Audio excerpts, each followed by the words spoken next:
এই টুর্নামেন্টে অবশ্যই 100-তে 100 দেওয়া যাবে না, 100-তে 90 দিতে হবে, কারণ ফাইনাল ম্যাচটা ওরকম উইকেটের স্ট্যান্ডার্ডের কারণ এটা যথেষ্ট চ্যালেঞ্জিং ছিল, কারণ এখানে এভরিডে 4টা করে ম্যাচ হয়েছে দুটো জায়গায়। তো সেই হিসাবে কিন্তু অনেকটা চ্যালেঞ্জিং ছিল উইকেটটা। তারপরে ওভারঅল আমি বলবো যে উইকেটটা কিন্তু আমরা যতটুকু চ্যালেঞ্জিং নিয়েছিলাম তার চেয়ে কিন্তু অনেক বেটার বিহেভ করেছে। ফাইনাল ম্যাচটা ক্লোজ করে নিয়েছে। ওভারঅল আমি বলবো এখানে অনেকগুলি ফিডব্যাক আছে এবং অনেকগুলি খেলোয়াড়কে এখানে হয়তো সিলেকশন প্যানেল নোটেট করেছে, এবং আগামীতে এটা যদি কন্টিনিউ এই টুর্নামেন্টে আমরা কন্টিনিউ করতে পারি, এবং ইনশাআল্লাহ আশা করি টি20 ফরম্যাটে যে ঘাটতিটা আছে এটা আমরা পূরণ করতে পারবো। এখানে আসলে ওই লেভেলের চ্যালেঞ্জে কিন্তু পড়েনি অনেকে, কারণ ন্যাশনাল টিমের যে প্লেয়াররা সাদা বলে তারাও খেলতে পারেনি। ইন ফিউচার কি আপনারা এটার জন্য আলাদা একটা স্লট রাখবেন যে ন্যাশনাল টিমের প্লেয়াররা খেললে আরো প্রতিদ্বন্দ্বিতা বাড়বে, ফরেনার নেই, ন্যাশনাল টিমের স্ট্যান্ডার্ডটা আরো বাড়বে? অবশ্যই, কারণ এটা মাথায় রাখতে হবে যাতে ওভারঅল সবাই যাতে আমাদের ন্যাশনাল পুলের প্লেয়াররা সবাই যাতে এটা পার্টিসিপেট করতে পারে। এটার সাথে সাথে আমরা আরেকটা জিনিস মাথায় রেখে যে এটা 4 ডেজ যে ফার্স্ট ক্লাস খেলাটা হয়, এটাও আমরা যাতে এক নাগারে শেষ না করে যাতে আমাদের ন্যাশনাল প্লেয়াররা 50% ম্যাচ যাতে পায়, এটা চিন্তা ভাবনার একটা প্ল্যানটা আমরা বোর্ডে দিচ্ছি, এবং আশা করছি আগামীতে এইভাবে আমরা আগামী।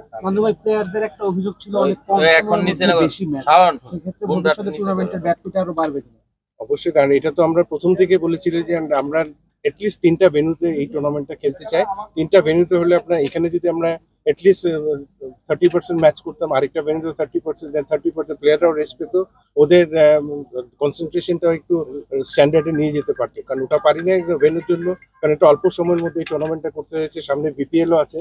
তো সেই হিসাবে আমরা চিন্তা করে আগামীতে ইনশাল্লাহ আশা করি প্ল্যানটা পুরোপুরি করবো যাতে 3টা থেকে 4টা ভেন্যুতে আমরা এই টুর্নামেন্টটা করতে পারি। অ্যাপার্ট ফ্রম দ্য ফাইনাল, টুর্নামেন্টটা বেশ ভালো ছিল। টুর্নামেন্টের ফাইনালে সভাপতির আসার কথা ছিল, উনি কেন আসতে পারলেন না এবং টুর্নামেন্টে আসলে ক্যামেরার দিকে বলে ওনার আসার কথা ছিল। আমি যতটুকু জানি যে লাস্ট মোমেন্টে ফ্লাইটটা ক্যান্সেল হয়েছে বা ডিলে হয়েছে বলে উনি ম্যাচটা দেখতে পারেননি, এটার জন্য। ফাইনাল সেরা মুগ্ধ, ওভারঅল আসলে কোন কোন ক্রিকেটার নান্নুকে মুগ্ধ করেছে? এটা তো দেখেন আমাদের হাই পারফরমেন্সে গত 4 বছরের যে অনেক খেলোয়াড়কে কিন্তু আমরা নাড়াচাড়া করেছি এখানে, সেই সমস্ত খেলোয়াড়রা কিন্তু নোটেড।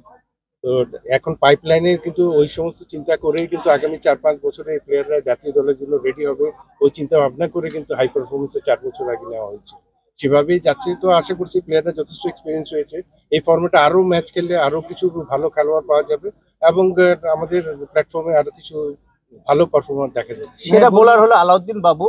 নান্নু যখন কোচ ছিলেন আন্ডার-19 তখন আলাউদ্দিন বাবু খেলেছেন 2010 সালে, মনে পড়ে? তাকে দেখে কি মনে পড়লো? অবশ্যই, কারণ আমার যে ব্যাচের যে 18 জন খেলোয়াড় ছিল যে ওয়ার্ল্ড কাপে 2010-এ, তো সেই হিসাবে সেই খেলোয়াড় কিন্তু অলমোস্ট সবাই কিন্তু জাতীয় দল রিপ্রেজেন্ট করেছে। তো সেই জন্য এই খেলোয়াড়দেরকে যখনই খেলে তখন কিন্তু নজরটা আগে পড়ে ওই জায়গায়। নান্দু ভাই বললেন 3টা মাঠে অ্যাটলিস্ট খেলা চালাতে চান, সেক্ষেত্রে ঢাকা, চট্টগ্রাম, সিলেটে প্রায়োরিটি নাকি ফতুল্লার আছে, বগুড়া? আমাদের যতগুলি ভেন্যু আছে আমরা চাচ্ছি এমন জায়গায় যেখানে নিয়মিত ক্রিকেটটা হচ্ছে না, সেই জায়গায় আমরা চাচ্ছি যে ওই টুর্নামেন্টে, কারণ সব দিক দিয়ে চিন্তা করে উইকেটের স্ট্যান্ডার্ডটা কিন্তু ঠিক রাখতে হবে, খালি খেলা দিলে হবে না, ফ্যাসিলিটিও আপনার ডেভেলপ করে দিতে হবে। তো প্ল্যানটা যদি আমরা এখন থেকে করছি বলে এই প্ল্যানগুলি নিয়ে আগাতে পারলে ইনশাআল্লাহ ভেন্যুগুলিকে আমরা এস্টাবলিশ করতে পারবো।